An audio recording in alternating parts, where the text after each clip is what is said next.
श्री जगदीश प्रसाद गुप्ता छत्तीसगढ़ शासन में chief engineer के पद से रिटायर होने के बाद श्री द्वारिका महाराज स्मृति न्यास के तत्वाधान में श्री द्वारकाधीश एवं बागेश्वर महादेव मंदिर का वर्ष 2005 में अपने पुत्रों इंजीनियर कुंजन गुप्ता एवं इंजीनियर भुवन गुप्ता के सहयोग से अवंती विहार रायपुर छत्तीसगढ़ में निर्माण करवाया। श्रीमद् भागवत कथा, राम कथा, गीता तत्व, वेदांत आदि के तात्पर्य को व्यासपीठ से कहने के कारण संतों द्वारा इन्हें आचार्य श्री जगदीश भी कहा जाता है। अपना संपूर्ण जीवन परमात्मा की सेवा में दिया। उन्होंने परमात्मा भगवान श्री द्वारिकाधीश के दिव्य गुणों और कर्मों को लेकर अभी तक 15 ग्रंथ लिखे हैं, जिन ग्रंथों को भारतवर्ष के जगत गुरु और महापुरुष संतों के द्वारा आशीर्वाद प्राप्त हुआ है। अभी कठोपनिषद सरलतम बोध नामक ग्रंथ जो 7 विचारों में लिखा गया है।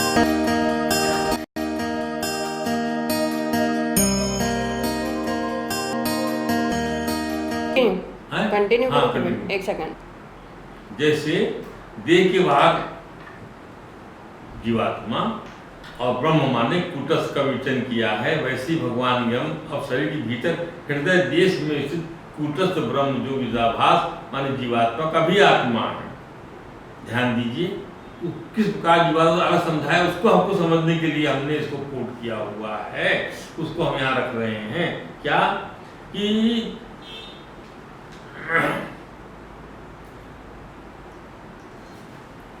स्वामी विद्यानंद कहना है, कस्माद विचिद्य जानते मृत्युखिलाः सर्वापि विलीयन्ते सुप्त मूर्छा समाधिषु। समस्त वृत्तियां क्रम से अलग अलग रहकर उत्पन्न होती हैं और वे सब वृत्तियां सुसुप्ति में मूर्छा और समाधि में लय हो जाती हैं। ध्यान दीजिए, वृत्तियों के उत्पन्न होने पर चिदाभास भी उत्पन्न होता ही है और वृत्तियों के नष्ट होने में चिदाभास लीन हो जाता है। तो दो वृत्तियों के बीच संधि स्थल है, उसमें न वृत्ति है न चिदाभास। इसका प्रकाशक कौन है? सुसुप्ति, मूर्छा और समाधि की अवस्थाओं में भी वृत्तियां नहीं रहती, वृत्तियों के बिना चिदाभास भी नहीं रहता। फिर इन अवस्थाओं को कौन प्रकाशित करता है? इन वृत्तिहीन अवस्थाओं का प्रकाशक कूटस्थ है, माने ब्रह्म कूटस्थ, माने ब्रह्म नित्य प्रकाश स्वरूप है। वह चिदाभास की भांति उत्पन्न लीन नहीं होता। यह बात समझने की परम आवश्यक है। जैसे चिदाभास माने ट्रांसफार्मर और विद्युत जो है पावर, वो पावर है। तो चिदाभास विभाग की ट्रांसफार्मर में कहीं जो शॉर्ट हो जाता है, कहीं वो जो है शॉर्ट हो जाता है और फिर ठीक हो जाता है, पर वो विद्युत के अंदर में ऐसा कोई प्रश्न ही नहीं खड़ा होता। यही बात समझने की परम आवश्यकता है। वृत्तिहीन अवस्थाओं में यही चैतन्य ब्रह्म शेष रहता है और अपने आप प्रकाशित होता है, स्वयं प्रकाश है। शुक्रम अमृतम कहा गया इस मंत्र में। शुक्रम माने विकार रहित और अमृतम माने ब्रह्म। इसको समझने के लिए हमें चिदाभास, अमृतम माने ब्रह्म, इसको समझने के लिए चिदाभास और ब्रह्म को समझना होगा। ये दोनों ही चैतन्य हैं, ब्रह्म भी और चिदाभास। विद्यारण्य स्वामी कहते हैं, द्विगुणाकृते चैतन्य जन्मनाशानुभूतिता आकूटस्थम तदन्यत्वं कूटस्थम अविकारिता। दो प्रकार के चैतन्य हैं, जिसकी जन्म और नाश की अनुभूति होती है, वह है चिदाभास। जिसके जन्म उत्पन्न हुआ, मर गया, लीन हो गया, मरने के लीन हो गया, नाश हो गया, वह है चिदाभास। वही आकूटस्थ है, अर्थात उस वृत्ति के साथ जुड़ा हुआ है वह केवल। और वृत्ति के लीन हो जाने पर चिदाभास भी लीन हो गया, तो क्या परमात्मा भी लीन हो गया? नहीं, वह ब्रह्म जो कूटस्थ है वह उससे भिन्न है।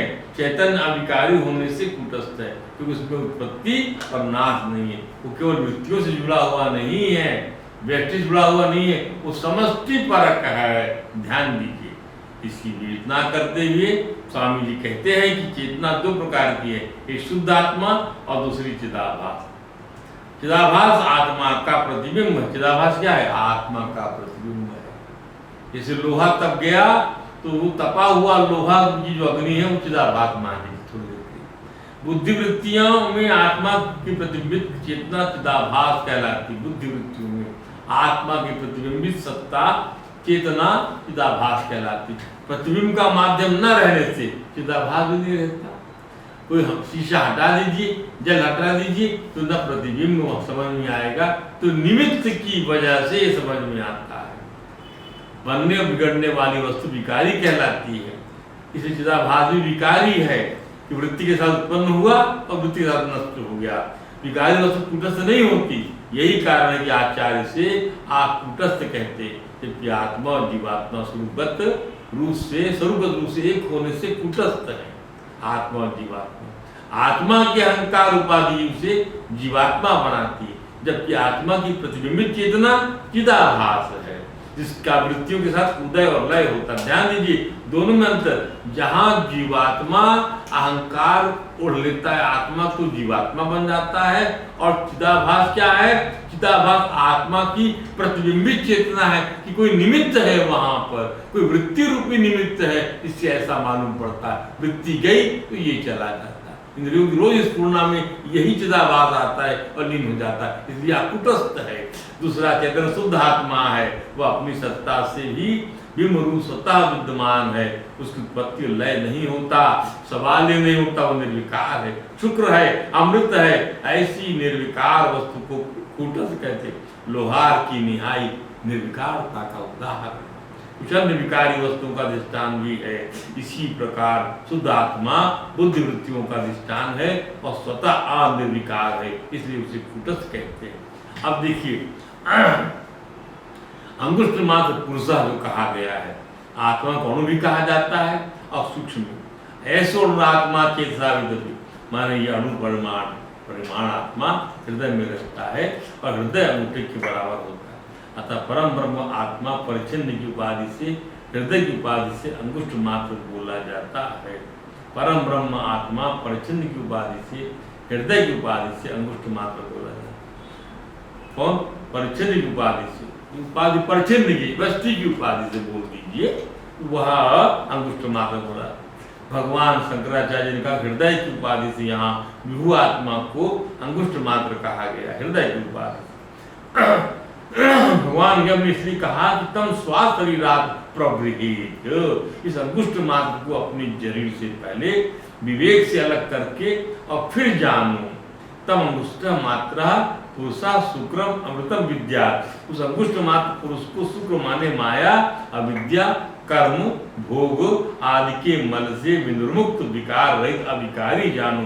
और साथ ही अमृतम माने सचित आनंद घन देश काल वस अपरिचिन्न मानो। तम स्वाशरीरात प्रबृहीत, उस विशुद्ध और सच्चिदानंद ब्रह्म का शरीर से विवेक करना चाहिए, पृथक्करण करना चाहिए। जैसे मूंज से सीप को अलग कर लेते, मूंज से सीप को धैर्यपूर्वक अलग किया जाता है। मूंज एक बार घास होती है, इसमें गांव में डलिया बनाते हैं, यदि सीख ना निकले धैर्यपूर्वक निकालना चाहिए। इस प्रक्रिया में धैर्य की आवश्यकता होती है, क्योंकि देह रूपी अध्यास की भ्रांति आत्मा में अनादिकाल से चली हुई है, अनादिकाल से बनी हुई। इस अध्यास की निवृत्ति के लिए धैर्य आवश्यक है, धैर्यपूर्वक विवेक आवश्यक है। ध्यान दीजिए, भगवान यम ने ऐसा उदाहरण देकर ब्रह्म ज्ञान के लिए साधन की महत्ता का प्रतिपादन किया। श्रवण मनन ध्यासन अंतरंग साधन का भी इस उदाहरण में संकेत दिया है। ध्यान दीजिए, और धैर्य में श्रम दम आदि जो बहिरंग साधन है उनका दर्शन कराया है। साध धर्मानुष्ठान है, उपासना है, प्राणायाम आदि योगाभ्यास, इन्हें क्या माना जाए? ब्रह्म के साक्षात्कार के लिए परंपरागत साधन है। वेदांत में धर्मानुष्ठान, उपासनानुष्ठान और योगानुष्ठान कहा जाता है। स्वामी अखंडानंद जी कहते हैं इससे क्या होता है? सम दमादि रूप विवेक, वैराग आदि संपत्ति अंतःकरण को शुद्ध करने वाली बहिरंग साधन है। अंतःकरण शुद्धि ही सब कुछ नहीं है, लक्ष्य का जो बोध है वह अंतरंग साधन है।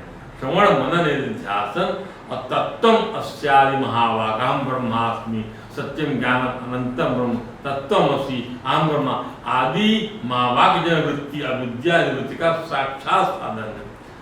ऐसा समझना चाहिए इस महावाक्य से। तत्व का साक्षात्कार कराकर अविद्या को बाधित करने वाली जो वृत्ति है उसको साक्षात वृत्ति बोलते हैं। इस मंत्र में भगवान ने बताया।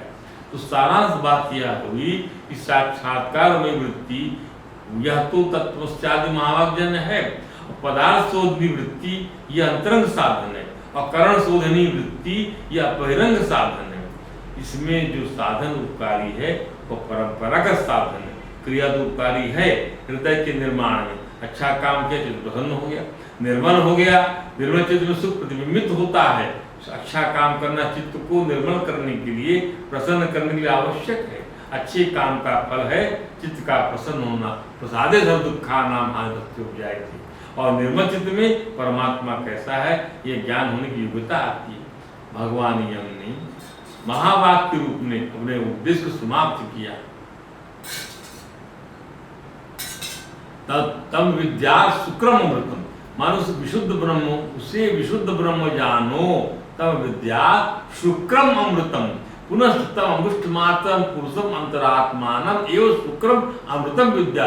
माने उस अंगुष्ठमात्र परम पुरुष को जो हृदय स्थित है को विशुद्ध ब्रह्म जानो, यह महावाक्य हो गया। दृष्टांत में जो घड़े के परिमाण के बराबर घटाकाश है, वह घटाकाश को ही महाकाश समझो। हृदय में विद्यमान जो चेतन कूटस्थ पुरुषोत्तम स्वयं प्रकाश, उसको ही चिदाकाश ब्रह्माकाश समझो। ये जीवाकाश नहीं है, ये चिदाभास नहीं है, ये ब्रह्माकाश है। शुक्र माने इसमें द्वैत नहीं है, न माया का कार्य, और अमृतम माने इसमें मृत्यु नहीं है, अर्थात मृत्यु रूपी जड़ता और दुख नहीं है। दूसरे शब्दों में इस सच्चिदानंद ब्रह्म में न तो मृत्यु है, न तो जड़ता है, और न ही दुख है। माने इसमें आनंद के विपरीत दुख नहीं है, इसमें चिद्भाव की भी जड़ता नहीं है, और इसमें सद्भाव असत माने मृत्यु नहीं है। तम विद्या शुक्रम अमृतम, तम विद्या शुक्रम आत्मज्ञान अथवा ब्रह्म ज्ञान की फलश्रुति बताते हुए भगवान यम ने कहा, यह जो इस कठोपनिषद का अंतिम मंत्र है। मृत्यु प्रोक्ता नचिकेतो वच लब्ध्वा विद्या में ताम योग विधिं च कृष्णम ब्रह्म प्राप्तो विरजो अभूत न विमृत्यो अन्योऽप्येवं योगधात्मैव। इस प्रकार उपदेश सुनने के बाद नचिकेता यमराज द्वारा बतलाई विद्या, इस विद्या को और संपूर्ण योग की विधि को, योग विधि कृष्णम योग विधि, संपूर्ण विधि को और इस विद्या को विद्या में प्राप्त करके मृत्यु से रहित, मृत्यु प्रोक्ता मने यमराज द्वारा, यमराज के लिए मृत्यु हो रहा है, मृत्यु ही बता रहा है इस चीज को, कैसे तुम जो है अमर हो जाओगे। तो योग विधि बताई पूरी, ये विद्या बताई, ब्रह्म विद्या बताई, तो ब्रह्म प्राप्त, वह ब्रह्म को प्राप्त हो गया। दूसरा भी जो कोई अध्यात्म विद्या को इसी प्रकार जानने वाला है, आप और हम सुनने वाले हैं, विरजो अभूत, वह भी ऐसा ही हो जाता है, अर्थात मृत्यु और विकारों से रहित। क्या कहा? अन्यो अपि एवं योग अध्यात्म एवं, वह भी जो है भक्ति और विकार रहित हो जाता है, ब्रह्म को प्राप्त हो जाता है। भगवान जन के द्वारा उद्दिष्ट इस ब्रह्म विद्या संपूर्ण योग विधि को श्रवण कर, इसका मनन कर और ध्यान कर बालक नचिकेता ब्रह्मभूत हो गया। विद्या माने ज्ञान। ये ज्ञान क्या था पहले? यह इतिहास बताने के लिए नहीं होता, भविष्य में क्या होगा ये बताने के लिए भी नहीं होता। यह तो वो तो ज्योतिष विद्या है कि पैसा देकर जानी जाती है। वेदांत विद्या का यह स्वरूप नहीं है कि पैसा दो जान जाओ। यथार्थ वस्तु क्या है? जो भूत में भी वही थी, भविष्य में भी वही रहेगी। वह क्या चीज है ये बताने के लिए विद्या है। यह चीज है वर्तमान में हमारा आत्मस्वरूप। क्या है यह चीज? जो पहले भी था, आगे भी वही रहेगा, इसमें कोई परिवर्तन नहीं होता। स्वामी अखंडानंद ने कहा, क्या इसमें चिकेत नहीं है? नचिकेत है माने चयन नहीं है, कोई चॉइस नहीं है, इसमें कंकड़ चुन महल बनाना नहीं है, इसमें इसमें अग्नि स्थापना नहीं है, इसमें संविधा ध्यान नहीं है, इसमें अग्नि प्रयुक्त करना, विधि बनाना नहीं है, इसमें कुछ कंडिका करना नहीं है, इसमें हमें कोई संशय है वह गुरुजनों से पूछकर दूर कर लें। इसको समझने में हमारी बुद्धि में जो दोष है उसका निवारण के लिए शिक्षा ग्रहण करें, विद्या प्राप्त करें। ब्रह्म विद्या की श्रेष्ठता क्या है? धर्म की आवश्यकता इसलिए है कि हमारे कर्मों से जो दोष आ जाते हैं कर्मों में, वे अस्वाभाविक है, आगंतुक है। उन दोषों के निवारण के लिए धर्मानुष्ठान करना चाहिए। उपासना करने से हमें समष्टि में स्वतंत्रता का अभिमान व्यापता है। इस अभिमान दोष का ईश्वर के स्मरण से दूर करना चाहिए, उपासना से हो जाता है। योगाभ्यास चित्त की एकाग्रता के लिए किया जाता है। इस अभ्यास में से चित्त की विक्षिप्त अवस्था का निराकरण होता है। ध्यान दें, चित्त के विक्षेप का कारण जड़ता को महत्व देना है, जबकि हम दृष्टा चेतन है। हमें समझना होगा कि कर्म जड़ है, कर्म फल जड़ में है, स्वर्ग नरक भी जड़ है, आना जाना भी जड़ है, मृत्यु लोक भी जड़ में है। चित्त की विक्षेप दोष के कारण ये सभी जड़ दोष हमारे भीतर मालूम पड़ते हैं। हमें इससे अलग अनुभव करना है, दृष्टा और दृष्ट का अंतर करना है। ध्यान दीजिए, सांख्य दर्शन कहता है कि चित्त की चंचलता नहीं, इसमें अविवेक ही हेतु है। चित्त की चंचलता नहीं, अविवेक ही हेतु है, सांख्य कहता है। अरे चित्त चाहे चंचल हो चाहे समाहित, विवेक ही निश्चित करना है कि हम चंचल समाहित दोनों प्रकार के दृश्य के दृष्टा हैं, चाहे वो दृश्य चंचल हो चाहे वह समाहित हो। और तो और यह धर्म धर्म, यह राग द्वेष, यह स्वर्ग नरक, यह सुख दुख, ये सब के सब जड़ दृश्य में है, हमारे का कोई संबंध नहीं। शांत कहता, जिसने विवेक करके अपने को दृष्टा अनुभव कर लिया वह मुक्त हो गया, जिसने नहीं किया वह मुक्त नहीं हुआ। ये सब जड़ प्रपंच धारा चलती रहती है संसार में, परंतु वेदांत दर्शन के अनुसार जिससे हम जड़ प्रपंच धारा बोलते हैं वो कहाँ है, किस देश में है, बाहर है कि भीतर है, पहले है कि पीछे है, स्व है कि अन्य है, अपने अखंड स्वरूप में है। जड़ नाम की वस्तु, दृश्य नाम की वस्तु है ही नहीं, न कोई दुख है, न कोई जड़ प्रपंच है, न कोई मृत्यु है। वेदांत केवल अद्वितीय आत्मबोध, अद्वितीय ब्रह्मात्मबोध सुनाता है। वेदांत सब कुछ करने को नहीं बताता है, वो बताता है कि हमारा स्वरूप और स्वरूप ज्ञान हो जाने पर मारना नहीं लगता, मरने वाला मरा हुआ नहीं लगता, पाप नहीं लगता, पुण्य नहीं लगता, आदि कर्म नहीं, योग लगता है। क्योंकि समस्त बुद्धियों परमात्मा परब्रह्म योगेश्वर भगवान श्री कृष्ण ने इसीलिए वेदांत को जब कर्म योग में समता बुद्धि का आश्रय लेकर भक्ति के प्रभाव में गाया, तो श्रीमद् भगवद गीता जैसी ब्रह्म विद्या की जीव के परम कल्याण और मार्ग की स्थापना हो गई। समूची मानवता का यह वेदांत गीत पथ प्रदर्शक बन गया और पुरुष महापुरुष बनते चले जा रहे हैं। अब नचिकेता को ब्रह्म विद्या की प्राप्ति हो गई तो वह ब्रह्मभूत हो गया। अर्जुन को तो श्री कृष्ण के रूप में परब्रह्म प्राप्त ही था, उसे अपनी भूली हुई विद्या की स्मृति हो आई और वह वेद वेदांत की ज्ञाता परमेश्वर ब्रह्म की आज्ञा के प्रतिवाद से अपराध दोष जो ग्रस्त हुआ था उससे भी वह मुक्त हो गया। भगवान यम ने कहा कि नचिकेता को क्षय ब्रह्म प्राप्त विरजो अभूत विमृत्यु, मानो से ब्रह्म की प्राप्ति हो गई। प्राप्ति माने प्राप्ति का ज्ञान हो गया, जो अपने से अन्य है वो कभी प्राप्त हो ही नहीं सकता। प्राप्त भी होगा तो चला जाएगा, जो अपना स्वरूप है वह नित्य प्राप्त है। वो क्या प्राप्त होगा? श्रीमद् भागवत के अनुसार हमारा स्वरूप अनपाई है, उपलब्धि मात्र है, सर्वत्र है और शाश्वत है। ब्रह्म प्राप्ति का अर्थ होता है कि नित्य प्राप्ति में ही जो अप्राप्ति का भ्रम हो गया था वो निवृत्त हो गया। विरजो अभूत, सब प्रकार के विकार से शून्य विशुद्ध होना। दूसरे शब्दों में जो इसकी यह समझ थी कि धर्म के अनुसार स्वर्ग में, ब्रह्मलोक में, वैकुंठ में जाना होता है, बहिरंग धर्म से लोक परलोक की उन्नति होती है। तो साथ ही वह यह भी समझता था कि ज्ञान मिश्र अंतरंग धर्म हो तो ब्रह्म लोक और भक्ति मिश्र अंतरंग धर्म से हो तो वैकुंठ लोक, और जहाँ धर्माधर्म दोनों निरुद्ध हो जाए वहाँ समाधि योग वह सारी समझ जाती रही, छूट गई। और जहाँ दोनों धर्माधर्म बाधित हो जाए, धर्माधर्म का कर्ता, धर्माधर्म क्रिया, धर्माधर्म वृत्ति, धर्माधर्म फल, स्वर्ग नरक, सुख दुख दोनों ही जहाँ बाधित जाते वह आत्मधर्म उसे प्राप्त हो गया। विरजो भूत, ध्यान पहले क्या था, ज्ञान अंतर धर्म हो तो ब्रह्म लोक, भक्ति में अंतर धर्म हो तो वैकुंठ लोक।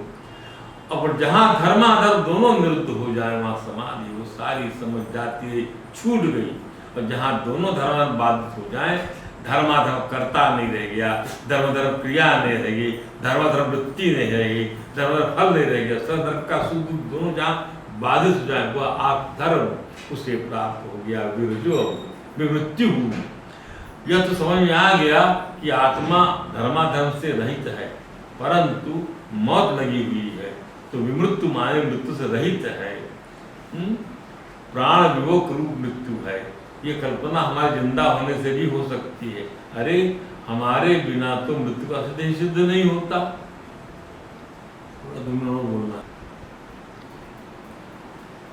हमारे बिना तो मृत्यु का सिद्ध नहीं होता। आत्मा का एक बार उपनिषद में मृत्यु माने मौत की भी इसमें मौत हो जाती है, काल भी जिसमें मर जाता है, काल भी जिसमें सत्ता शून्य हो जाता है, इसे ही मृत्यु प्रतिपादित किया गया है। श्रीमद् भागवत में परमहंस भगवान श्री सुखदेव जी महाराज ने अपने अंतिम उपदेश में तत्व ज्ञान प्राप्त ब्रह्म ज्ञान प्राप्त परीक्षित को यही तो कहा था कि अपने भीतर स्थित परमात्मा का साक्षात करे। और चोदितो विप्रवाक्येन न त्वां चक्षते तक्षता तक्षकाः मृत्यु नोपतिष्ठन्ति मृत्युना मृत्युमीश्वरम्। समझो हे परीक्षित, तू मृत्युओं की भी मृत्यु हो, मृत्यु में ईश्वर, मृत्यु नाम मृत्यु हो ईश्वर, तू स्वयं ईश्वर हो।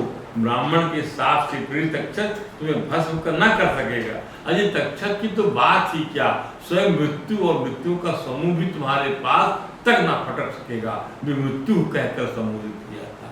ज्ञान वह चीज है, ब्रह्म का ज्ञान, आत्म का ज्ञान वो चीज है। अर्थात सभी चीज आपने जब ब्रह्म मान लिया, जब आपके अंदर में यह समझ में आ गई कि आप केवल साक्षी हैं, आप परीक्षित नहीं हैं, आप परीक्षित का शरीर भी नहीं है, आप तक्षक भी नहीं है। ध्यान दीजिए, ये सब वृत्तियों से आप दूर चले गए, केवल और केवल अपने स्वरूप में उस परमात्मा जो स्वयं प्रकाश है, जो स्वयं सिद्ध है, उस मोक्ष में जब आप लीन हुए, वही तो अभय पद है। स्वामी अखंड जी का कहना है, मृत्यु शब्द का अर्थ संस्कृत में मरना होता ही नहीं। मृत्यु शब्द का अर्थ होता है जब हम अपने में तृप्त न रहकर, हमें संतुष्टि नहीं, हम तृप्त नहीं अपने आप में, दूसरे से तृप्ति लेने गए तब मर गए। हमको तृप्ति लेने किसी के पास गए तो हम मर गए, तब उसके पास गए हैं कि यार तेरे पास कुछ है तो हमको दे दे, हम तो मर गए। भगवान शंकराचार्य ने इसी को मृत्यु माना है। उन्होंने दो चीजों को मृत्यु माना, एक अविद्या को और एक कामना। हम अपने को ब्रह्म नहीं जानते, असल में अपने स्वरूप का ज्ञान ही मृत्यु है। अपने आप को ब्रह्म नहीं जानना ही मृत्यु है। जब ब्रह्म जान लिए तो वहां मृत्यु कहाँ? ब्रह्म थोड़ी मरता है, उत्पन्न होने वाला मरता है। ब्रह्म थोड़ी उत्पन्न हुआ है, तो सदैव है, पहले भी था, आज भी है, कल भी था, परसों भी रहेगा, जैसा था वैसे ही रहेगा, उसमें कोई बदलाव नहीं है। वह समरस है, जैसे भूख समरस है, निद्रा समरस है, शरीर का खून समरस है, इतनी समरसता है। वह हवा एक रस है, पृथ्वी एक रस है। ध्यान दीजिए, इसकी विकृति से बात नहीं हो रही है, इसको जो बिना विकृति के जो कुछ है तत्व वह है ब्रह्म। ध्यान दीजिए, हम अपने आप, इसलिए अज्ञान ही मृत्यु है। दूसरे शब्दों में कहें, हमको तो वह चीज चाहिए, माने यह चीज हमें जो हमें नहीं है। तो जब हम शब्द से, स्पर्श से, रूप से, गंध से, पड़ोसी से, आल औलाद से, घर से, पत्नी से, संसार से अथवा इंद्र या ब्रह्मादि देवताओं से वरदान लेकर सुखी होना चाहते हैं, तब हम मर जाते, मंगते हो जाते हैं। कहावत भी है कि मांगन गया सो मर गया। इसलिए अपने लिए जो कुछ चाहता है वो पूर्ण नहीं है, पूर्ण है, वो कट गया, वह मिट गया। यह कामना ही मृत्यु है, अविद्या ही मृत्यु है, अपने आप को न जानना यही मृत्यु है, अज्ञान ही मृत्यु है। सो नचिकेता की कोई इच्छा नहीं रह गई, कोई कामना नहीं रही, और अपने स्वरूप का ज्ञान नहीं रहा, माने सहस्वरूप की उसे प्राप्ति हो गई। संत लोग कहते हैं सहज इच्छा का लाभ भक्ति है और सहज जीवन का नाम धर्म है। सहज वस्तु का नाम जो है सो आत्मा है। आत्मा का नाम ही ब्रह्म है, यथार्थ है। भगवान यम ने कहा अन्यः अपि यह सापि एवं भवति। मुनि बालक नचिकेता ने जैसा जाना, महात्मा उद्धव ने जैसा जाना, राजा अर्जुन ने जैसा जाना, राजा परीक्षित ने जैसा जाना, अनगिनत अमर नाम है इस सृष्टि में जिन्होंने ब्रह्म की प्राप्ति माने ब्रह्म का ज्ञान किया है। कोई दूसरा भी यदि इस प्रकार ब्रह्म ज्ञान का श्रवण करता है और इसी प्रकार इस अध्यात्म विद्या को जान लेता है, वह भी विरज विमृत्यु अर्थात मृत्यु और विकारों से रज से रहित होकर ब्रह्म को प्राप्त हो जाता है। मृत्यु से रहित होकर विमृत्यु और रज से रहित विकारों से रहित होकर विरज, माने जीव भूत है तो ब्रह्मभूत हो जाता है, अमर पद को प्राप्त कर लेता है। इस आत्मज्ञान के पश्चात ब्रह्म ज्ञान के लिए शरण्य भगवान कृपा करके अपने भक्तों को माइक इंद्रियों को जब दिव्य इंद्रिय प्रदान करते हैं, तब जो ब्रह्म ज्ञान होता है उसमें उनमें जो प्रीति की लौ जगती है, उसमें गुणमयी माया का लेश भी नहीं रहता। भगवान कपिल ने अपनी माँ को यही रहस्य बताया क्या कि मद्भक्तः प्रतिबुद्धार्थो मत प्रसादेन भूयसा निःश्रेयसं स्वस्थानं कैवल्याख्यं मदाश्रयं प्राप्नोति ह्यांजसा धीरा स्वदिशा छिन्न संशयाः यद्गत्वा न निवर्तेत योगी लिंगाद् विनिर्गमे।